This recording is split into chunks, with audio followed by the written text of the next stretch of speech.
বন্ধুরা, আজ আমি তোমাদেরকে শোনাতে যাচ্ছি সেই সাহাবীর কাহিনী, যিনি এক সময় ছিলেন এক কালো দাস, কিন্তু ইতিহাস তাকে চিনে এক মুক্ত মানুষ হিসেবে, যিনি প্রথমবারের মতো ইসলামে আজান দিয়েছিলেন। তিনি হলেন হযরত বেলাল ইবনে রাদিয়াল্লাহু। হযরত বেলাল রাদিয়াল্লাহু এর জন্ম হয়েছিল হাবসার এক পরিবারে। তার মা ছিলেন এক দাসী আর বাবা ছিলেন একজন সাধারণ মানুষ। ছোটবেলা থেকেই তাকে দাস হিসেবে বিক্রি করা হয় মক্কার ধনী নেতা উমাইয়া ইবনে খলফের কাছে। দাসত্ব মানেই কষ্ট, দাসত্ব মানেই অপমান। কিন্তু তার জীবন পাল্টে যায় যখন ইসলামের আলো মক্কায় ছড়িয়ে পড়ে। রাসূল সাল্লাল্লাহু আলাইহি সাল্লামের দাওয়াত তার কানে পৌঁছায়, আর বিন্দুমাত্র দ্বিধা না করে তিনি গ্রহণ করেন ইসলাম। কিন্তু ইসলাম গ্রহণের কারণেই শুরু হয়েছিল ভয়াবহ নির্যাতন। তখন তার মালিক উমাইয়া ইবনে খলফ নির্যাতন করা শুরু করে। তাকে গরম মরুভূমিতে ফেলে রাখত, বুকের ওপর বিশাল পাথর চাপিয়ে বলতো, মুহাম্মদকে ছেড়ে দাও, আমাদের মূর্তিকে মানো।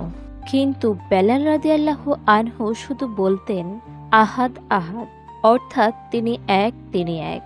এই দৃশ্য একদিন হযরত আবু বকর সিদ্দিক রাদিয়াল্লাহু দেখলেন।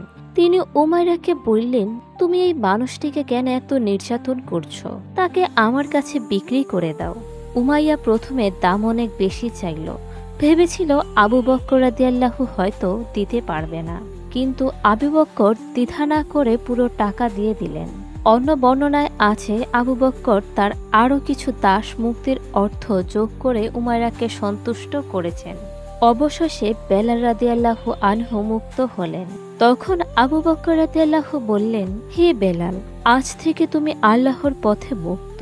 বন্ধুরা, ভাবুন তো কি অসীম ঈমান শক্তি দরকার ছিল এই কথাগুলো বারবার বলার জন্য। অবশেষে হযরত আবু বকর সিদ্দিক তাকে মুক্ত করে দিল। দাসত্ব থেকে মুক্ত পেলেন বেলাল রাদিয়াল্লাহু। কিন্তু তিনি জানতেন তার আসল সম্মান দাসত্ব থেকে মুক্তি নয়, বরং আল্লাহর দাসত্বে। এরপর মদিনায় হিজরত করার পর একদিন মুসলমানরা আলোচনা করছিল নামাজের জন্য মানুষকে কিভাবে একত্রিত করা যাবে। কেউ বললেন ঘণ্টা বাজানো হোক, কেউ বললেন শিঙ্গা ফুকানো হোক, কেউ বললেন আগুন জ্বালিয়ে সংকেত দেওয়া হোক।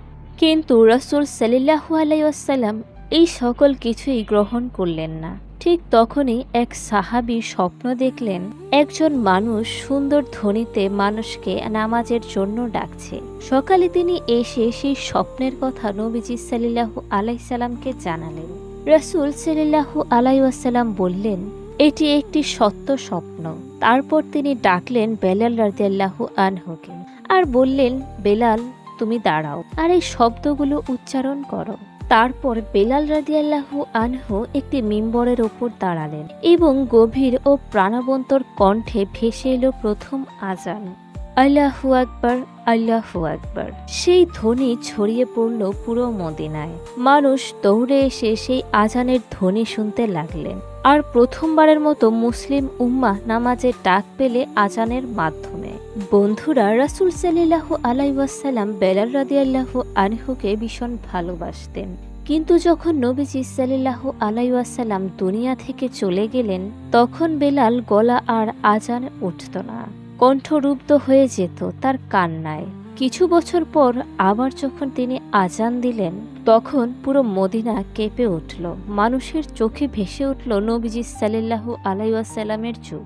হযরত বেলাল রাদিয়াল্লাহু আনহু একজন মুক্ত মানুষ, একজন সাহসী সাহাবী, যার কণ্ঠে প্রথম আজানের ধ্বনি আজও ইতিহাসে অমর।